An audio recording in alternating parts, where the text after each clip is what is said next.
Paz do Senhor, meus queridos irmãos, é com grata satisfação que eu os recebo aqui mais uma vez para um subsídio de escola bíblica dominical. E desta vez, como de costume, eu preciso ressaltar que trata-se de um subsídio. Então, eu não vou ficar lendo a lição. Você, professor, você, professora, vocês têm as suas revistas em suas mãos. Então, acompanhem comigo, faça suas anotações, acompanhe os textos bíblicos, pegue as informações que eu vou passar aqui, que eu tenho certeza que elas vão contribuir em muito para a aula de vocês. Diferentemente das aulas passadas, essa aula de hoje é provavelmente a mais histórica até agora. Porém, meus amados, sem esse conhecimento histórico, pelo menos deste contexto propriamente dito, ficaria um tanto quanto difícil para o professor poder compreender o que está acontecendo. E mais difícil ainda, evidentemente, para poder passar o conteúdo para os alunos. Então, qual que é a minha recomendação para vocês? Dá uma olhadinha no contexto histórico da passagem. Eu vou passar ali alguns pontos dentro desse contexto para a gente poder discutir aqui o que estava acontecendo, mais ou menos a época que estava acontecendo, para poder elucidar mais a questão dessa passagem aqui. Outro sim, meus amigos, hoje eu estou testando um novo formato. Vocês vão ver que está projetado aí na tela de vocês, né? Mas se eu apertar aqui, ó, vai estar a minha tela. Por quê? Porque aí eu consigo sair daqui, posso vir aqui na Bíblia, mostrar os mapas para vocês. Então, esse é o nosso novo formato de aula, tá? Comenta aí o que você achou depois, tá bom? Fala aí se você prefere assim, se você gosta do jeito que estava, só o slide, sem sair do slide, tá? Isso vai me ajudar e vai me localizar justamente para fazer um conteúdo melhor para você. Lembrando que é você que faz esse canal crescer. Haja vista que se você não se inscrever, não compartilhar, não comentar, não ativar o sininho aí, né, para receber as notificações, o canal não cresce. Mas, graças a Deus, o nosso projeto tem crescido, Deus tem abençoado poderosamente, em nome de Jesus. Daqui a pouquinho, nós seremos um dos maiores canais sobre escola bíblica dominical do Brasil. Eu creio, meus amigos, eu tenho fé. Faça parte disso comigo, me ajude aí. Compartilha, curte, comenta e inscreva-se, ok? Outro sim, caso você queira esse material que eu estou projetando na tela de vocês, é só me chamar lá no Instagram, que eu vou deixar na descrição do vídeo, ou no WhatsApp, que eu vou projetar aí também, vou deixar aí na tela de vocês, tá bom? Vamos para a aula de fato, meus amados? Isaías, dos capítulos 36 ao 39, o cerco assírio, a cura de Ezequias e o aviso do exílio, a fidelidade de Deus na crise, o poder da oração e o perigo do orgulho. De antemão, nós temos dois impérios históricos envolvidos na lição de hoje. Primeiro, nós temos a afronta de Senaqueribe por meio de Rabsaqué. Eles faziam parte do Império Assírio e eles queriam dominar o Reino do Sul. Eles queriam dominar Judá.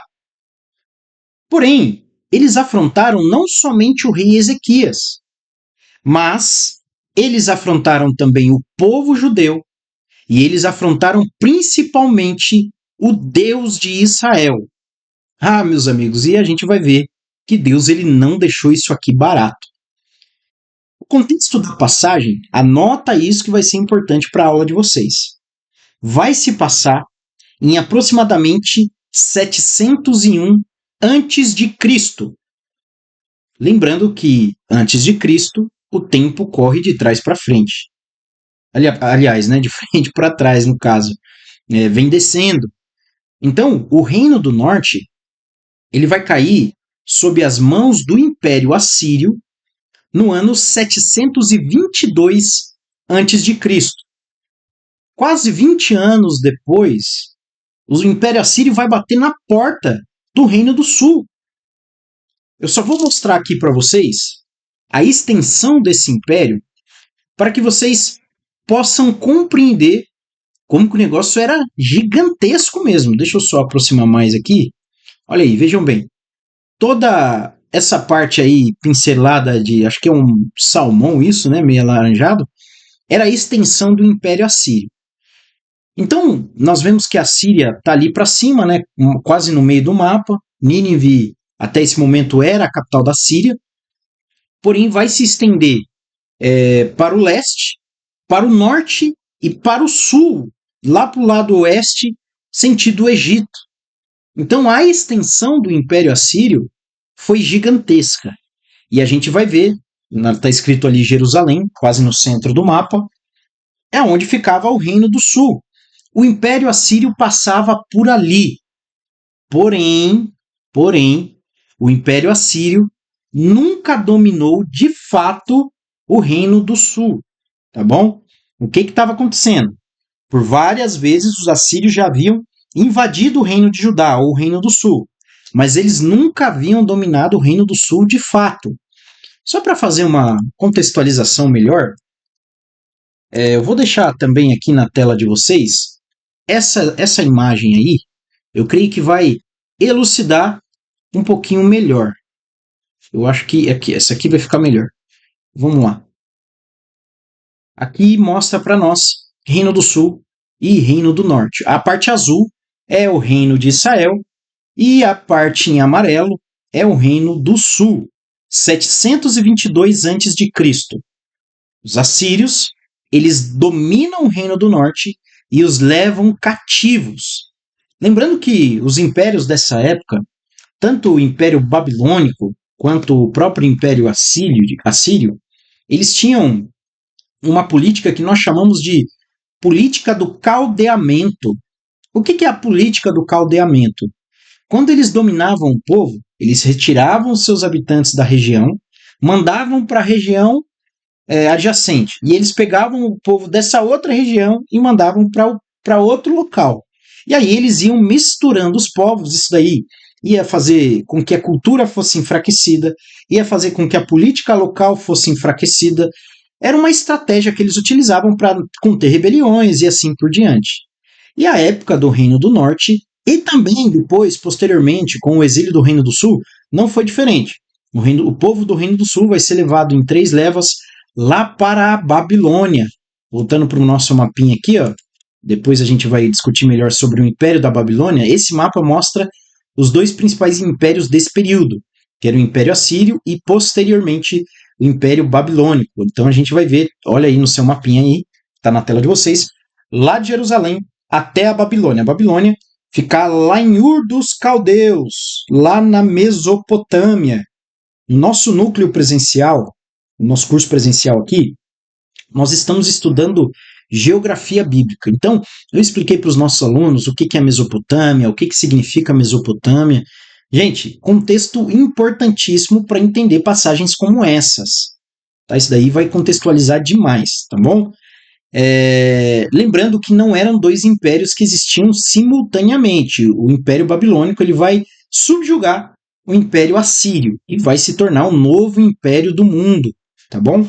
Voltando aqui para o nosso slide, o capítulo 36 trata especificamente a respeito desse desafio do Senaqueribe por meio desse seu oficial que se chamava Rabissaque.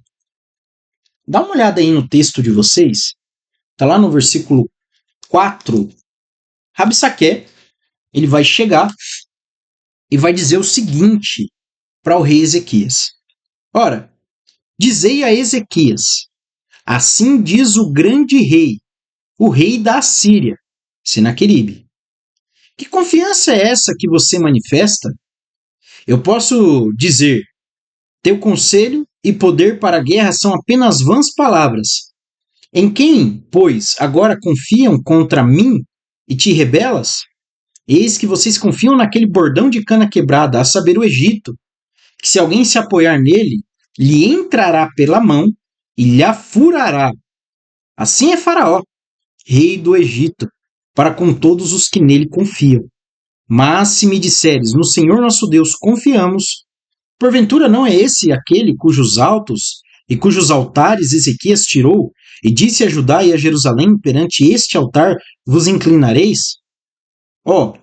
dá agora reféns ao meu senhor, o rei da Síria, e eu vou te dar 2.000 cavalos, se é que você pode dar cavaleiro para eles.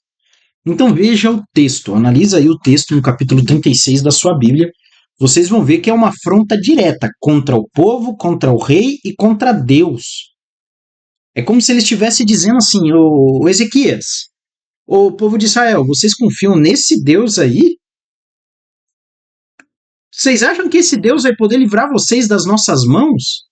Inclusive, vocês vão ver mais para frente ele dizendo que ele vai fazer com o povo de Israel, assim como ele vai fazer como ele fez com outros povos, que nem os deuses desses outros povos não puderam livrá-los.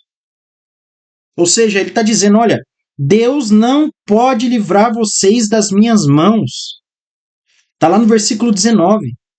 Onde estão os deuses de Ramate e de Arpade? Onde estão os deuses de Serfavaim? Porventura livraram eles a Samaria das minhas mãos?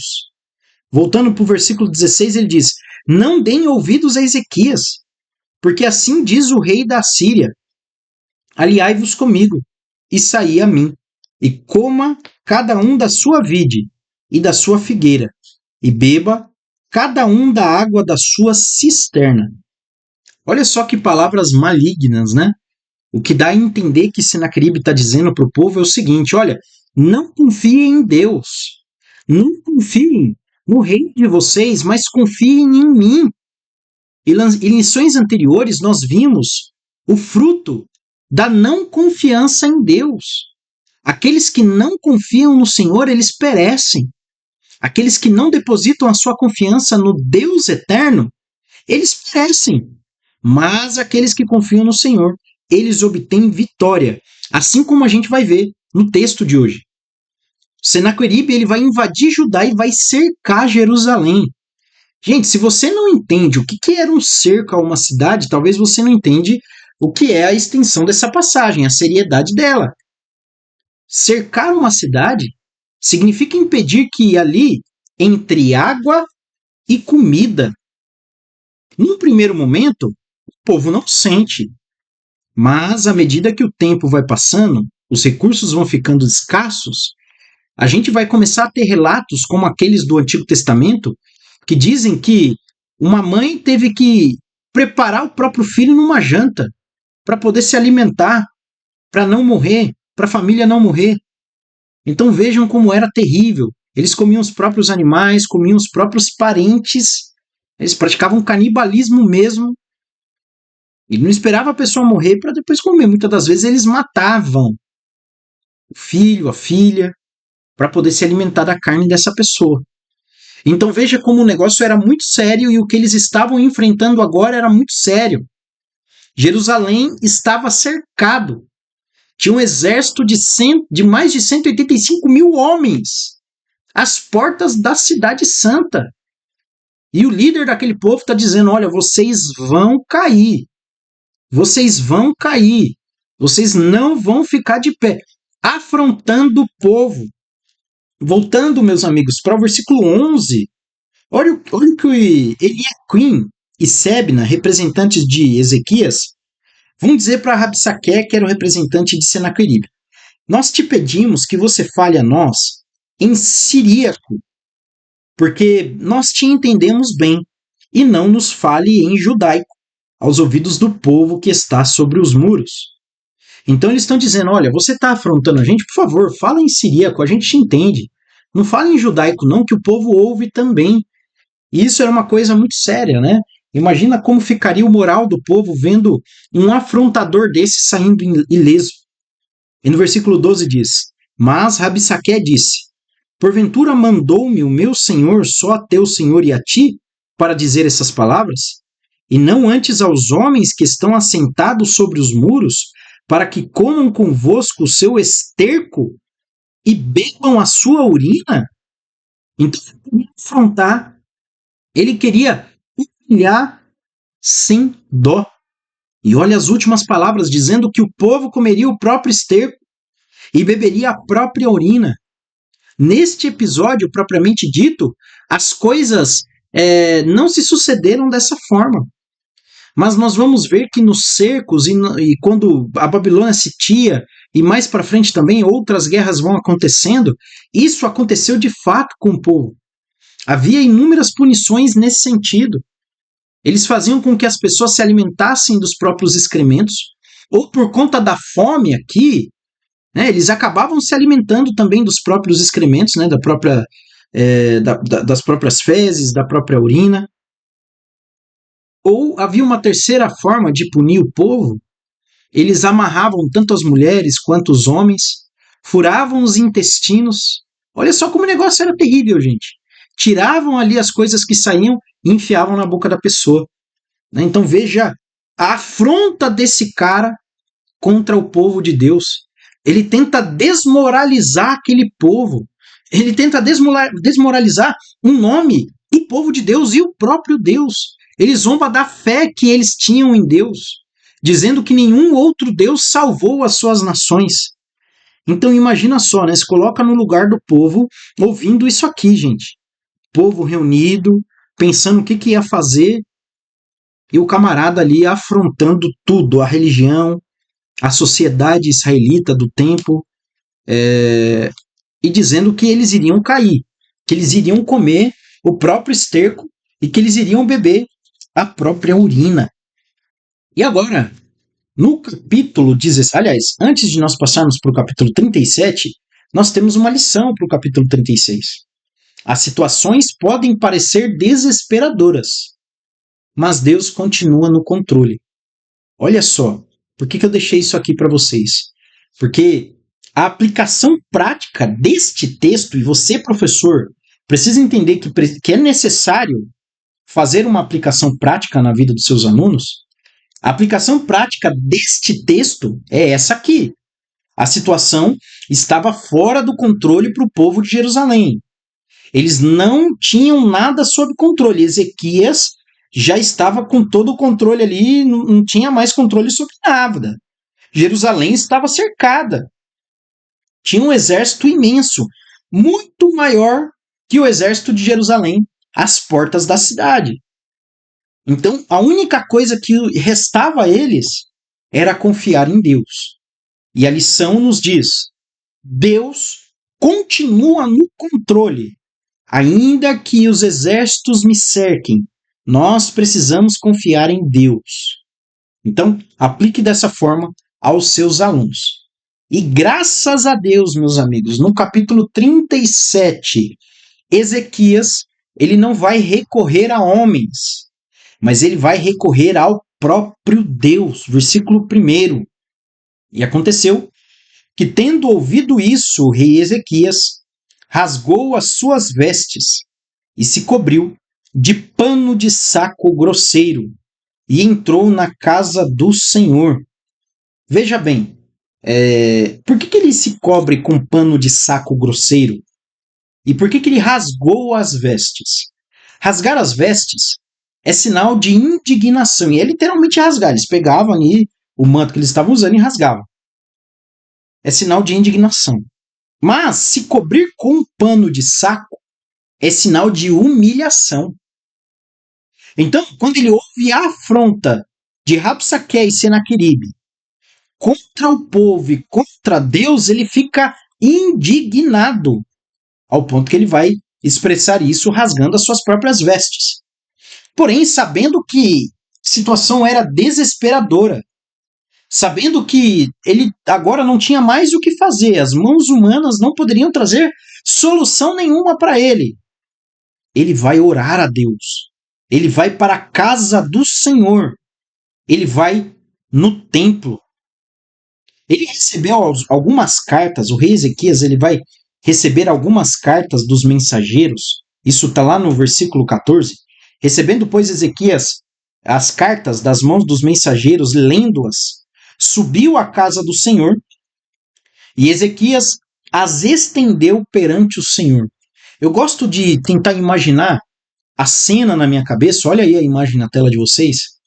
O rei Ezequias, ele estendendo, né, aquele rolo, aquelas cartas ali no templo, enquanto ele estava orando, e é como se ele dissesse, eu gosto de imaginar a cena, Ezequias falando, olha aí, Deus, o que eles estão dizendo? O que está sendo dito a respeito do Senhor? Olha o que vocês estão prometendo fazer com o seu povo, nos escravizar. Então, Ezequias, ao invés de recorrer a homens, de recorrer a esperanças vãs, ele vai orar para a pessoa certa. Ele vai clamar para a pessoa certa, que é o próprio Deus. E Deus responde através de Isaías dizendo: Jerusalém não será destruída. Depois que Ezequias ele entra no templo, ele vai enviar Eliaquim e Sebna, que eram seus representantes, a Isaías. E Isaías está lá no versículo 6 do capítulo 37, vai dizer: Assim vocês devem dizer a Ezequias: Assim diz o Senhor, não tenha medo à vista das palavras que você ouviu, com as quais os servos do rei da Síria de mim blasfemaram. Olha só como Deus está chamando a responsabilidade para ele. Eles blasfemaram de mim. Eis que porém nele um espírito, e ele ouvirá um rumor, e voltará para sua terra, ou seja, ele vai voltar para a Síria. E falo-ei cair morto a espada na sua terra. Então veja o que Isaías está dizendo, né? Boca de Deus na terra. Falando que aquele que havia afrontado a Deus iria voltar para a terra dele. Ia voltar para a terra dele humilhado e lá ele seria assassinado.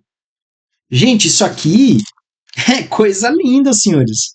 Se você for olhar o que aconteceu nessa passagem, né? Se você for entender a situação que eles estavam, professor, se você conseguir colocar na mente do seu aluno no domingo agora, mostrando para eles o horror do povo, o que é um cerco, entra no YouTube depois, você que vai ainda preparar a sua aula, coloca lá como eram os cercos contra as cidades, vocês vão ver várias representações e eles vão explicar certinho como o negócio era terrível.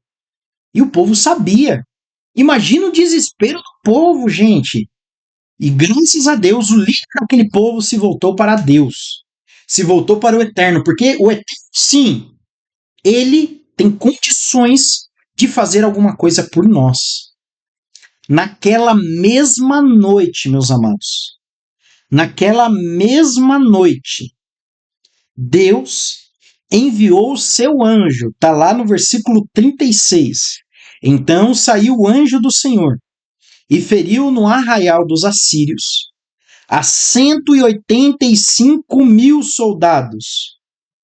E quando eles se levantaram pela manhã cedo, eis que tudo eram corpos mortos. Gente, olha que milagre terrível, espantoso. Eles estavam cercando Jerusalém. Tudo indicava que Jerusalém ia cair. Tudo indicava que o povo seria cada vez mais humilhado. Tudo indicava que tudo ia dar errado. Só que Deus envia a providência. Ele envia o seu anjo. E o anjo destrói, passa por cima igual um trator no exército dos assírios. Senaqueribe, ele vai fugir humilhado. Está lá no versículo 37. Assim, Senaqueribe, rei da Síria, se retirou e se foi. E voltou e ficou em Nínive, que até então era a capital da Síria. E sucedeu que, estando ele prostrado na casa de Nisroque, seu deus, Adrameleque e Sarezer, seus filhos, o feriram à espada. Ele morreu assassinado pelos seus próprios filhos, meus amigos. Veja como o negócio foi humilhante demais para ele. E Deus cumpriu a sua palavra. Aquele que estava humilhando o povo, aquele que estava blasfemando contra Deus, aquele que queria praticar atos terríveis contra o povo de Deus, agora ele sim foi vítima, e vítima pior ainda, dos seus próprios filhos, cumprindo-se assim a palavra do Senhor por meio do profeta Isaías. Gente, busca o contexto da passagem, como eu falei, dá uma olhadinha no contexto histórico, o que estava acontecendo na época. Se você for usar lá slide, PowerPoint, Mostra esses mapinhas que eu mostrei para vocês, para você poder explicar, tá bom? Divide bem a passagem, mas a lição não acaba por aí. Capítulo 38. Antes do capítulo 38, quase que eu esqueço da lição de novo, hein? A confiança em Deus nos momentos mais difíceis traz o livramento. Novamente, uma aplicação prática para os seus alunos, tá bom? Não se esqueça de aplicar esta passagem na vida dos seus alunos para que eles possam receber todo o impacto dela. A passagem não acaba por aí. Agora o povo foi livre dos assírios. Eles puderam, respirar em paz. Eles estavam livres daquele imperador maligno, aquele homem que queria humilhar o povo, ao ponto de fazer eles comerem o próprio esterco e beberem da própria urina. Porém, como diz aquela peça do Joseph Klimber, a vida é uma caixinha de surpresas. E Ezequias ele vai ficar doente. E, gente, há 2.000, 3.000 anos atrás, o negócio não era igual hoje, né? Muitas das vezes uma doença que para nós hoje é simples era morte certa para aquelas pessoas, sentença de morte. Nós não sabemos exatamente qual era a doença de Ezequias, porém nós sabemos que Isaías vai até Ezequias, está lá no capítulo 38, versículo 1, e diz: assim diz o Senhor, põe em ordem a tua casa, porque você vai morrer, não vai viver. E sai dali. Isaías só deixa aquela mensagem para ele e vai embora. Imagina um camarada doente, acabou de receber um livramento gigante porque ele confiou no Deus dele. Agora ele está doente sabendo que vai morrer. O mesmo Isaías que profetizou que Senaqueribe ia morrer. O criado está dizendo que Ezequias vai morrer também. Imagina a cabeça de Ezequias. Gente, se ele disse que eu vou morrer, eu vou morrer. Só que ele não se rendeu. E olha, não aplique essa passagem de forma errada, pelo amor de Deus. Existe uma corrente teológica espúria, suja, contaminada, que é a teologia da prosperidade, que diz que o crente determina. É como se o crente conseguisse dominar a vontade de Deus. Gente, Deus disse que ele ia morrer. E ele determinar que a doença fosse embora em nome de Jesus. Ao determinar, amarrar o mal, como essa teologia espúria prega, ele se humilhou mais uma vez diante de Deus. E ele vai fazer uma oração, está lá no versículo 3, ele disse: ah, Senhor, lembra-te de que eu andei diante de ti em verdade com o coração perfeito, e fiz o que era reto aos teus olhos. E chorou Ezequias muitíssimo. Então veio a palavra do Senhor a Isaías dizendo: vai e dize a Ezequias, assim diz o Senhor, o Deus de Davi teu pai, ouvi a tua oração e vi as tuas lágrimas. Eis que acrescentarei aos teus dias 15 anos. Olha só que maravilha. O negócio é instantâneo, né? Ezequias ele recebe a mensagem de Isaías, vira para a parede, porque provavelmente ele estava deitado, então ele vai virar para a parede, faz uma oração sincera a Deus. Gente, ressalte esse ponto da oração sincera, tá? Vai ser importante para a aula de vocês. Faz uma oração sincera a Deus. Parece que Isaías não teve nem o tempo de chegar na casa dele, ele retorna a Ezequias agora com uma nova mensagem, dizendo que ele não morreria mais. Está lá no versículo 5 e 6. E que ainda Deus acrescentaria 15 anos à vida de Ezequias. Versículo 6. E livrar-te-ei das mãos do rei da Síria, a ti e a esta cidade. Eu defenderei esta cidade, Jerusalém. E isto te será da parte do Senhor como sinal que o Senhor cumprirá esta palavra que falou. Eis que farei que a sombra dos degraus, que passou com o sol pelos graus do relógio de Acás, o relógio de sombra, volte 10 graus atrás. Assim recuou o sol 10 graus pelos graus que já tinham andado. Gente, que milagre sinistro, né? No mínimo. Deus fez o sol recuar. Sabe o que significa isso? É Deus mostrando que ele tem tudo sob o controle dele. É Deus mostrando que todas as coisas estão nas mãos dele, que nada escapa da vontade dele. Deus não somente curou Ezequias, como também operou um milagre de tamanha proporção. Esse negócio de fazer o sol recuar, Deus ele precisou mexer com o cosmos. Deus ele precisou mexer com o sistema solar, gente. A rotação da Terra. Isso aqui é coisa de Deus mesmo, só Deus pode fazer um negócio desse, meus irmãos. Então, olha só como Deus é grandioso e misericordioso também. Capítulo 39, o orgulho de Ezequias e o exílio profetizado. Agora, Ezequias ele se recupera da sua doença pela palavra de Deus, graças ao milagre divino que veio sobre a vida dele. Só que ele dá aquela vacilada, né, meus irmãos? Talvez o orgulho subiu na mente dele, ele estava muito rico, muito próspero, e acabou fazendo o que não era lícito para um rei de Israel. A Bíblia vai dizer lá no versículo 1 do capítulo 39 assim: Naquele tempo enviou Merodach-Baladã, filho de Baladã, rei da Babilônia, cartas e um presente a Ezequias, porque tinha ouvido dizer que havia estado doente e que já tinha convalescido, ou já tinha sarado. Versículo 2. E Ezequias se alegrou com eles e lhes mostrou a casa do seu tesouro, e a prata e o ouro, e as especiarias, e os melhores ungüentos, e toda a sua casa de armas, e tudo quanto se achava nos seus tesouros. Coisa nenhuma houve nem em sua casa, nem em todo o seu domínio, que Ezequias lhes não mostrasse. Então Ezequias, gente, cometeu uma gafe, um ato terrível, né? Por conta do orgulho, queria mostrar todas as coisas. Olha como eu sou rico, olha como eu tenho ouro, olha como Jerusalém é próspera, olha como. O povo cresceu o olhão nas riquezas de Ezequias, nas riquezas do reino de Ezequias.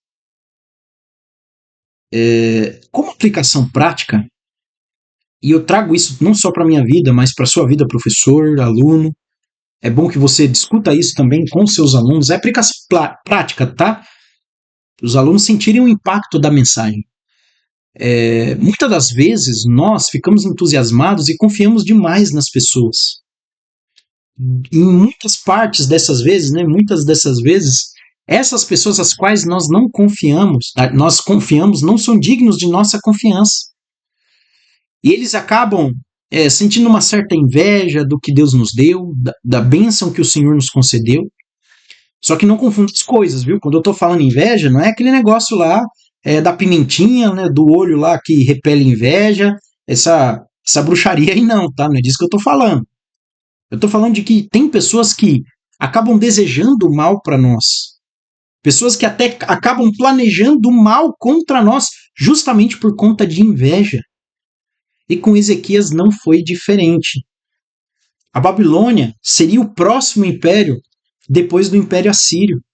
Então, com certeza, eles já ficaram de olho em Jerusalém, dizendo: olha, um dia a gente vai entrar lá, um dia a gente vai pôr a mão naqueles tesouros, que foi o que aconteceu depois.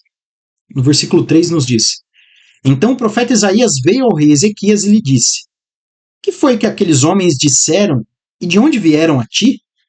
E Ezequias disse: De uma terra remota vieram a mim da Babilônia. E disse ele: Que foi que eles viram em tua casa? E disse Ezequias: Eles viram tudo quanto há. Versículo 5. Então disse Isaías a Ezequias: Ouve a palavra do Senhor. Eis que virão dias em que tudo quanto houver em sua casa, com que entesouraram os teus pais até o dia de hoje, será levado para a Babilônia. Não ficará coisa alguma, disse o Senhor. E dos teus filhos que procederem de ti, e tu gerares, tomarão para que sejam eunucos no palácio do rei da Babilônia. Essa promessa, essa profecia, ela vai ser cumprida mais de 100 anos depois, no ano 586 depois de Cristo, aliás, antes de Cristo, com o cerco de Nabucodonosor e o exílio babilônico. Então, nesse exílio, os babilônicos eles vão tomar todos os tesouros da casa do Senhor, do templo, eles vão destruir o templo, eles vão levar o povo cativo do jeitinho que Isaías falou. Aconteceu. Só que a palavra de Ezequias, num primeiro momento, parece ser interessante, mas a gente vê, pelo menos é a minha opinião, tá, irmãos? Você tem todo o direito de discordar. Ezequias falou uma bela de uma besteira. Porque no primeiro momento ele diz, né? Boa é a palavra do Senhor. Então parece que ele está ali aceitando, né? Deus é soberano, aceita a palavra dele. Mas por que ele disse que boa é a palavra do Senhor? Porque haverá paz e verdade em meus dias. Então é como se ele estivesse dizendo, os meus dias, vou bem mesmo. Para mim não importa muito se são meus netos, meus bisnetos aí que vão sofrer as consequências dessa minha imprudência. O problema é deles. Por isso que eu falei que ele falou uma baita de uma besteira, né? É, no mínimo, um grande egoísmo, não é verdade, meus amados? Então, vejam como a imprudência de um líder e a falta de hombridade, de caráter, muitas das vezes representam perigo. E eu gosto das narrativas bíblicas porque a Bíblia não é uma propaganda, né? Ao mesmo tempo que ela mostra uma confiança gigantesca em Deus por parte de Ezequias, ela mostra os seus furos, ela mostra ali os vacilos, e assim como todos os homens de Deus, Davi, Salomão, Abraão, todos eles. Porque todos nós erramos, nenhum de nós somos perfeitos. Os heróis da fé cometeram suas gafes, cometeram seus pecados, mas Deus é misericordioso. E recebi a oração desses homens, porque eles tinham um coração quebrantado e contrito. Resumo e aplicação para o capítulo 36 e 37. Confie em Deus diante das batalhas. Para o capítulo 38, a oração pode mudar o seu destino. Capítulo 39. Evite a arrogância e a ostentação. Mensagem final. Deus é soberano e protege aqueles que nele confiam. Essa é a nossa aula de hoje, meus amados. Espero que tenha ajudado vocês. Novamente, não esqueça de curtir, de comentar, de compartilhar e de se inscrever. Compartilha no grupo da sua igreja, no grupo da sua família. Ajuda esse canal a crescer, pelo amor de Deus. Faz parte aí, venha fazer parte desse projeto conosco. Eu tenho certeza que Deus vai te retribuir. Nós estamos crescendo a cada dia mais. As métricas de crescimento aqui no YouTube têm sido maravilhosas. Deus tem abençoado, mas eu acredito que pode vir mais coisa. Deus pode soprar mais, esse subsídio pode ir mais para frente, ajudar mais professores. A gente vai profissionalizar cada vez mais para o negócio ficar chique. Amém, meus amigos? Quase que eu chamei vocês de amidos. Já estou enrolando a língua aqui. Porém, brincadeiras à parte, que Deus os abençoe. Ótima aula para vocês, que a aula de vocês seja abençoada no domingo, que Deus possa te usar e que vocês possam aprender e desenrolar cada vez mais aí essa sua aula. Amém? Deus abençoe. Até a próxima.